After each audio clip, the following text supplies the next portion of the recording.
నాగర్ కర్నూలు జిల్లా కల్వకుర్తి నియోజకవర్గంలో కల్వకుర్తి ఆమనగల్ మున్సిపాలిటీలో కాంగ్రెస్ అభ్యర్థులను అధిక మెజార్టీతో గెలిపించుకుంటామని ఎమ్మెల్యే కసిరెడ్డి నారాయణ రెడ్డి ప్రకటించారు. పట్టణంలోని విజయేందర్ నివాసంలో పొల్యూషన్ బోర్డు సభ్యులు ఠాగూర్ బాలాజీ సింగ్తో కలిసి మాట్లాడిన ఎమ్మెల్యే కాంగ్రెస్ ప్రభుత్వ హయాంలో పట్టణాలు అభివృద్ధి పదంలో ముందున్నాయని చెప్పారు. కల్వకుర్తిలో 70 కోట్లు, ఆమనగల్లో 68 కోట్లతో అభివృద్ధి పనులు చేపట్టామని, ఇది ముఖ్యమంత్రి రేవంత్ రెడ్డికి బహుమతిగా అందిస్తామని ఎమ్మెల్యే తెలిపారు.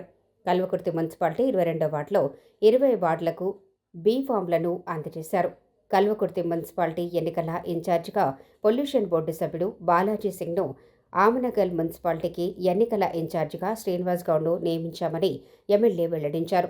అభ్యర్థులు 1వ వార్డు వడ్డే శివ, 2వ వార్డు ప్రియాంక రంజిత్, 4వ వార్డు బొమ్లి హనుమా నాయక్, 5వ వార్డు కరుణాకర్ రెడ్డి, 6వ వార్డు రేణుకా రాజశేఖర్, 7వ వార్డు చైర్మన్ అభ్యర్థి బృంగి రత్నమాల ఆనంద్ కుమార్, 8వ వార్డు పద్మ, 10వ వార్డు షేక్ ఎజాజ్, 12వ వార్డు మిరియాల ప్రభావతి, 13వ వార్డు బృంగి ఆనంద్ కుమార్, 14వ వార్డు కొలుగుల హైమవతి శ్రీనివాసులు, 15వ వార్డు అస్మిత చంద్రకాంత్ రెడ్డి, 16వ వార్డు లలిత వెంకటరెడ్డి, 17వ వార్డు షాన్వాజ్ ఖాన్, 18వ వార్డు రజియా బేగం మక్బూల్, 19వ వార్డు సోఫీ మహమూద్, 20వ వార్డు చెమ్ముల లలిత శ్రీకాంత్ రెడ్డి, 21వ వార్డు మబ్బు రామరాజు, 22వ వార్డు రాకేష్ కుమార్. సమావేశంలో ఎస్సీ ఎస్టీ మానిటరింగ్ కమిటీ సభ్యుడు జిల్లెల రాములు, మాజీ సర్పంచ్లు సుదర్శన్ రెడ్డి, భూపత్ రెడ్డి, కాంగ్రెస్ నాయకులు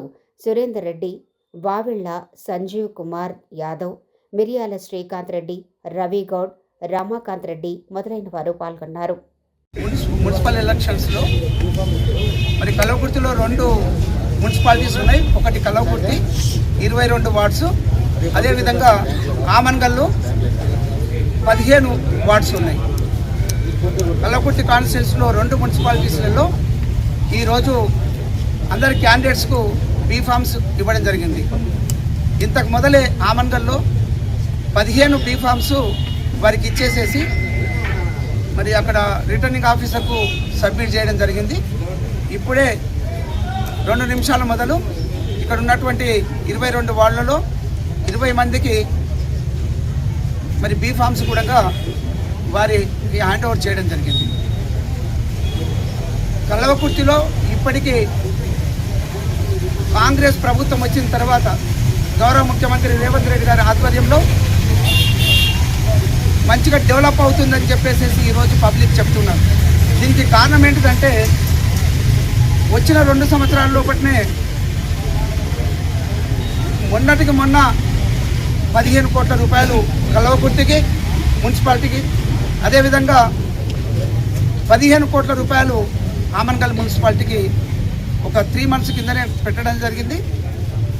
మరి అది టెండర్ అయినది, అదేవిధంగా అగ్రిమెంట్ కూడా చాలా వర్క్స్ కూడా స్టార్ట్ చేస్తారు.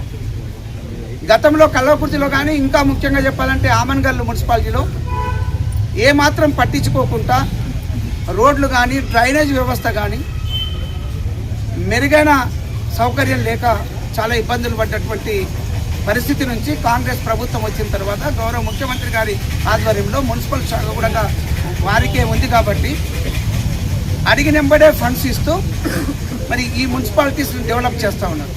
ఈ ప్రాంతవాసి అయినటువంటి గౌరవ ముఖ్యమంత్రి రేవంత్ రెడ్డి గారు ఇప్పటికే ఈ 2 సంవత్సరాలు కంప్లీట్ అయిన ఈ కాంగ్రెస్ ప్రభుత్వంలో కల్వకుర్తిలో కానీ అదేవిధంగా ఆమన్గల్లో కానీ కేవలం ఈ మున్సిపాలిటీస్కి చెప్తున్నాను, మరి దాదాపుగా 70 కోట్ల రూపాయలు కల్వకుర్తి మున్సిపాలిటీలో ఇప్పటికే మేము ప్రొసీడింగ్స్ ఇచ్చున్నాం. వర్క్స్ అయినాయి కొన్ని, ఇంకా కొన్ని వర్క్స్ ప్రాసెస్ అవుతూ ఉన్నాయి, ఇంకా కొన్ని కొబ్బరికాయలు కొట్టేవి కొన్ని మాత్రమే ఉన్నాయి. అదేవిధంగా ఆమన్గల్లో కూడా 63 కోట్ల రూపాయలు, ఎప్పుడు కూడా అది చిన్న గ్రామాన్ని మున్సిపాలిటీగా చేసినాం. మున్సిపాలిటీ చేసిన తర్వాత అది డెవలప్మెంట్కి వస్తానికి అస్తవ్యస్తమైనటువంటి రోడ్లు కానీ, అక్కడ రోడ్ వైడనింగ్ కానీ, రకరకాల ఇబ్బందులు అక్కడ ఉంటే డ్రైనేజ్ వ్యవస్థ కానీ, అదేవిధంగా డంపింగ్ యార్డ్ కూడా అక్కడ ఉంది. వీటన్నిటి కోసానికి ఇప్పటికే 63 కోట్ల రూపాయలు వెచ్చించడం జరిగింది.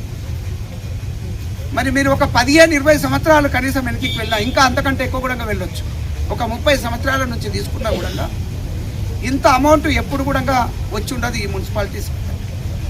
కొత్తగా మున్సిపాలిటీ అప్పుడు గ్రామం ఉన్నా మరి ఒక చిన్న గ్రామం లాగా చూసినా తప్ప అక్కడ ఏం డెవలప్మెంట్ లేదు. ఇప్పటికి కూడా ఇంకా చాలా డెవలప్ చేయాల్సిన మరి పరిస్థితి ఉంది. గౌరవ ముఖ్యమంత్రి గారిని మేము కలిసినప్పుడు ఈ ప్రాంతవాసి మీరు అందరూ మీ మీద ఆశలు పెట్టుకున్నారు అని చెప్పేస్తే మరి అడిగిన వెంబడే ఫండ్స్ కూడా అందించారు. ఇక్కడ చూస్తే లైబ్రరీకి వస్తానికి, అదేవిధంగా 100 పడకల హాస్పిటల్ ఒక 43 కోట్ల రూపాయలు ఖర్చు పెట్టేసేసి ఇప్పుడు ఆల్రెడీ కల్వకుర్తిలో 100 పడకల హాస్పిటల్ను మనం అంటే వర్క్ కూడా స్టార్ట్ అయ్యింది. అట్లనే ఆమన్గల్లో కూడా కంప్లీట్ అయికొచ్చినది బిల్డింగు ఒక 50 పడకల హాస్పిటల్. ఇక్కడ 14 కాన్స్టిట్యున్సీస్ ఉమ్మడి మహబూబ్నగర్ జిల్లాలో ఉంటే 13 కాన్స్టిట్యున్సీలలో హాస్పిటల్స్ ఉన్నాయి.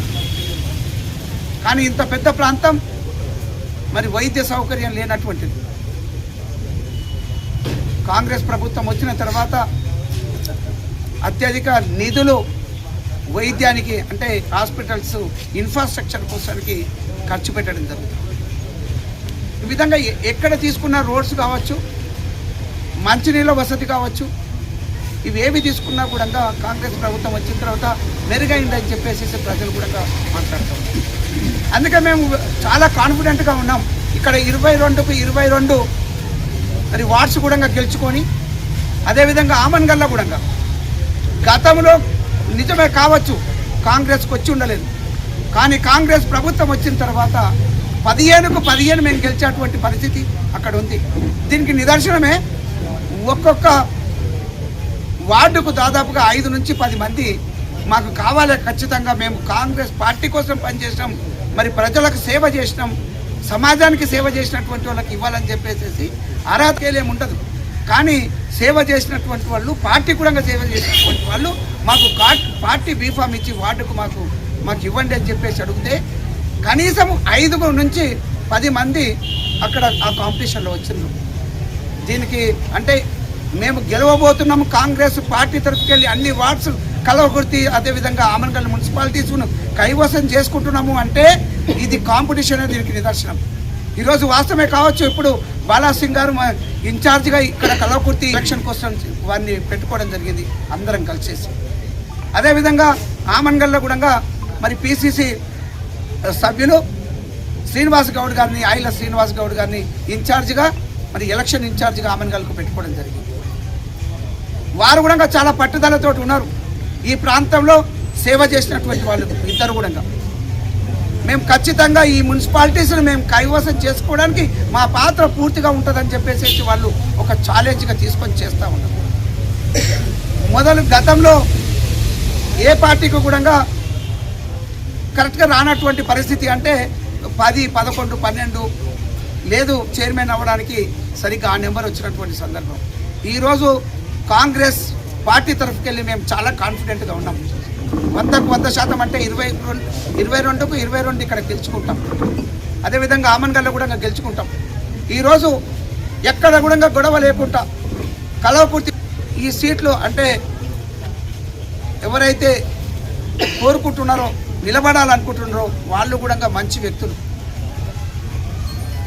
ఎక్కడ కూడా గొడవ లేకుండా నీట్గా సామరస్యంగా ఇక్కడ చూస్తే కల్వకుర్తిలో 22కు 20 ఇప్పటికి ఇచ్చున్నాం, ఇంకా 2 ఉన్నాయి.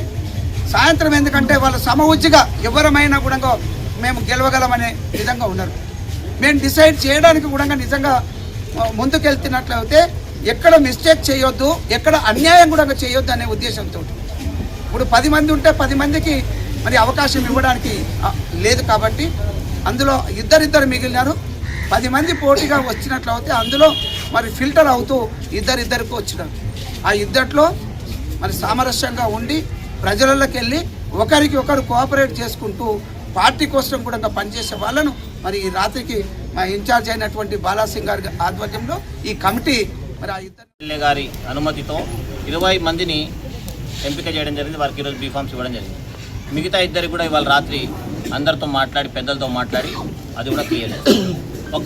ఒక విషయం చెప్పాలంటే కల్వకుర్తి మున్సిపాలిటీ చాలా ముఖ్యమైనది. ఎందుకంటే దయచేసి కల్వకుర్తి మున్సిపాలిటీ ఓటర్లందరూ కూడా వినాలి. మన ప్రాంత ముద్దుబిడ్డ రేవంత్ రెడ్డి గారు ఈ రాష్ట్రంలో ప్రజాస్వామ్యాన్ని తిరిగి పునర్నిర్మించిండ్రు. ఏదైతే 9.5 సంవత్సరాల కాలంలో కేసీఆర్ గారు ప్రజాపాలన ఎట్లా చేసిండో మనం చూసినాం. ఆయన పాలనలో ప్రజాస్వామ్యాన్ని కూని చేసి తనకు నచ్చిన విధంగా పరిపాలన సాగించిన విషయం మర్చిపోకూడదు.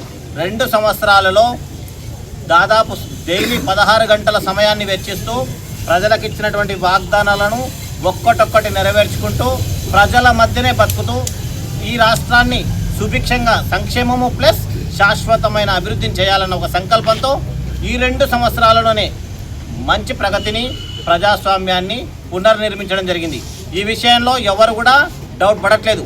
మరి అలాంటప్పుడు అలాంటి వ్యవస్థను కోరుకుందామా, మళ్ళీ రాచరిక వ్యవస్థను కోరుకుందామా అనేది ఒకసారి ఆలోచన చేయాలి. 2 సంవత్సరాల్లో కల్వకుర్తిలో 100% ఎమ్మెల్యే గారికి శ్రమ చేసి సెక్రటేరియట్ చుట్టూ తిరిగి మంత్రుల చుట్టూ తిరిగి దాదాపు కల్వకుర్తి నియోజకవర్గానికి 1400 కోట్లు తెస్తే ఒక కల్వకుర్తి టౌన్కు 100 bedded hospital, 50 bedded maternity centre, దీంతో పాటు ప్రతి ఒక్క విషయంలో కూడా 100 కోట్లకు పైగా ఇక్కడికి ఈ మున్సిపాలిటీకి తేవడం జరిగింది. అంతేకాకుండా కాంగ్రెస్ పార్టీ ఇచ్చినటువంటి ప్రతి వాగ్దానాన్ని నెరవేరుస్తూ ముందుకు పోతున్న సందర్భం ఇది. ఉచిత బస్సు తీసుకోండి, సిలిండర్ తీసుకోండి, ప్రతి గృహిణికి ఈరోజు గృహంలో కరెంట్ ఫ్రీ చేసేస్తాం. ఆల్మోస్ట్ 200 యూనిట్ల వరకు ఫ్రీ. ఇదే కాకుండా శాశ్వతంగా ఎంతో కాలంగా ఇండ్లు ఇవ్వలేదు. మరి ఏ గ్రామంలో కూడా ఒక్క ఇల్లు ఇవ్వలేదు. ఇంద్రమ్మ ఈ మన కాంగ్రెస్ పార్టీ రేవంత్ రెడ్డి గారు అధికారంలోకి వచ్చిన తర్వాత లక్షల అప్పు ఉన్నప్పటికీ కూడా ఇంద్రమ్మ ఇండ్లను ప్రతి గ్రామానికి ప్రతి మున్సిపాలిటీకి అద్భుతంగా దోషపడుతున్నారంటే 9.5 సంవత్సరాలు రేషన్ కార్డు ఇవ్వలే. ఈరోజు రేషన్ కార్డులు ఇచ్చాం. ఎవరు అర్హులైతే వాళ్ళందరికీ కూడా ఇండ్లు రేషన్ కార్డులు ఇస్తూ సన్న బియ్యం భోజనం ప్రతి ఒక్కరు తినాలన్న సంకల్పంతో ఎంత కష్టమున్నా ఆర్థికంగా ఎంత భారం ఉన్నా ప్రజలకు ఒక సంక్షేమాన్ని శాశ్వతమైన అభివృద్ధిని పంచుతున్నటువంటి రేవంత్ రెడ్డి గారు మన ప్రాంత ముద్దు బిడ్డ, ఇది మర్చిపోకూడదు.